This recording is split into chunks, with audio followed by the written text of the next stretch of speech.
You are 16 years old, kneeling on a cold wooden floor in a village schoolhouse that smells of ink and pine resin, copying Japanese characters onto rice paper while a Japanese-appointed teacher watches from the front of the room. You write the characters correctly. You write them beautifully. You have been writing them for 6 years because in 1910 the Japanese Empire annexed Korea and made it illegal to teach Korean in Korean schools, and the teacher at the front of the room is not Korean, and the language in your mouth that you are not allowed to speak is the one your grandmother used to sing you to sleep. Welcome to your life as a Korean independence fighter. The year is 1919. Korea has been a Japanese colony for 9 years. The Governor General's office in Seoul controls the press, the police, the courts, the schools, the rice harvest, and the names on the land deeds. Korean men have been conscripted into Japanese labor. Korean women have been told their names are now Japanese names. The silk your mother weaves goes to Japanese mills.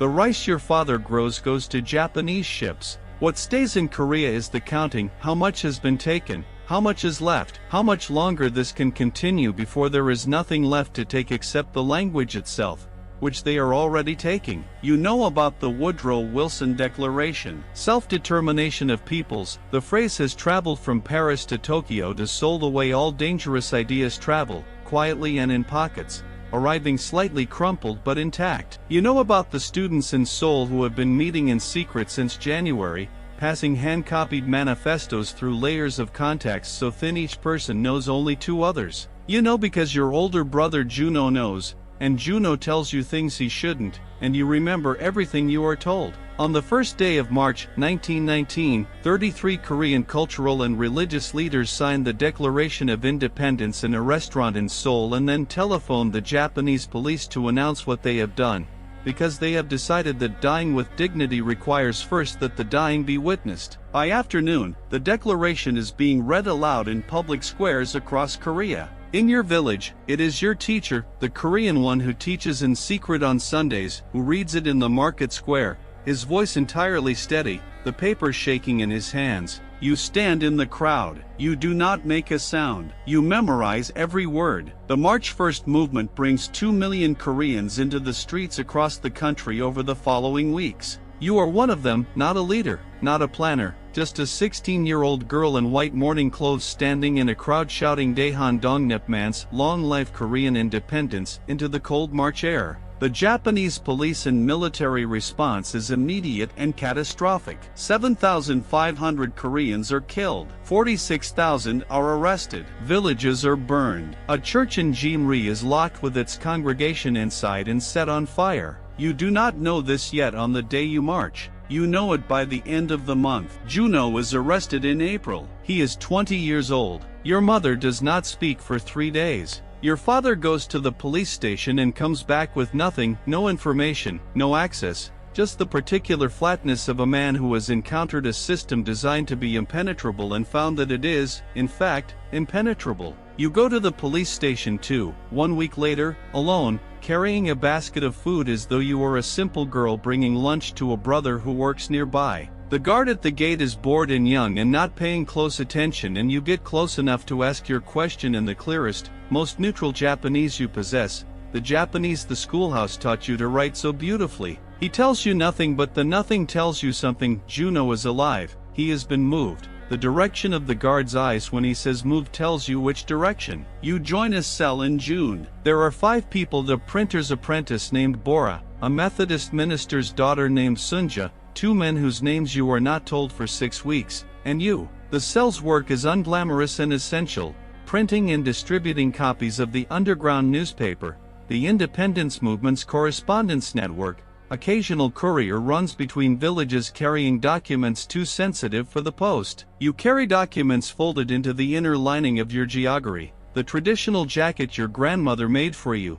because no Japanese soldier stops a girl in traditional dress on her way to a grandmother's house and asks what is under her clothes. This is a calculation you make with the particular coldness of someone who has learned to think with the part of the brain that feels nothing. Bora is caught in August. The printer's shop is raided and Bora does not come to the meeting place on the agreed day, and when you walk past the shop front the following morning, the windows are broken and the type is scattered on the floor and the press is gone. You memorize the scatter pattern of the type as you walk past without slowing down. You do not stop. You do not look back. You report what you saw to Sunja with the same flat precision you use for everything, and Sunja moves the cell within 48 hours to a new location, and you do not speak Bora's name again for a long time, because speaking the names of the caught is a luxury the uncaught cannot afford. By winter, you are the cell's primary courier. You have walked 40 miles in a single week. You have crossed 3 checkpoints carrying documents that would have meant imprisonment,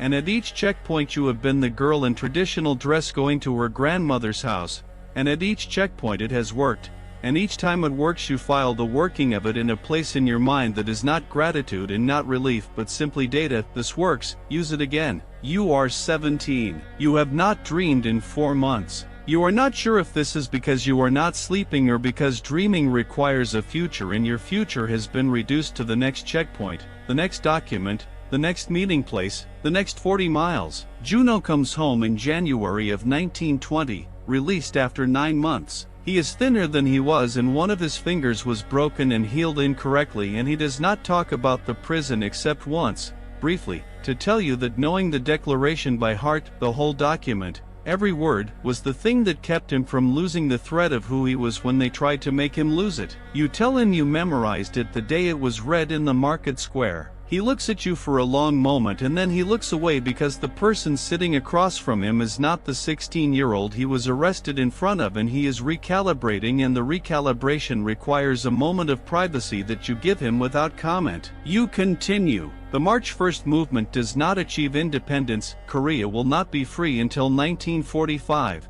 And the road between 1919 and 1945 will run through horrors you do not know yet and cannot predict. But the movement changes something that cannot be unchanged. It establishes the provisional government of the Republic of Korea in Shanghai. It forces the Japanese administration to reform superficially, partially, insufficiently, but enough to demonstrate that 2 million people in the streets cannot be entirely ignored. It plants something in the ground that 26 years of colonial pressure will not fully uproot. In the spring of 1920, you carry a document from your village to a contact in a city 3 days' walk away. The document contains the names of cell members in 4 provinces. It is the most important thing you have carried. At the second checkpoint, a soldier you have not seen before looks at you for slightly longer than the soldiers look at you usually. You hold his gaze for exactly the amount of time a girl with nothing to hide would hold it, not too long, not too short, and you tell him you are going to your grandmother's house, and you show him the jar of kimchi in your basket that your mother packed for the journey,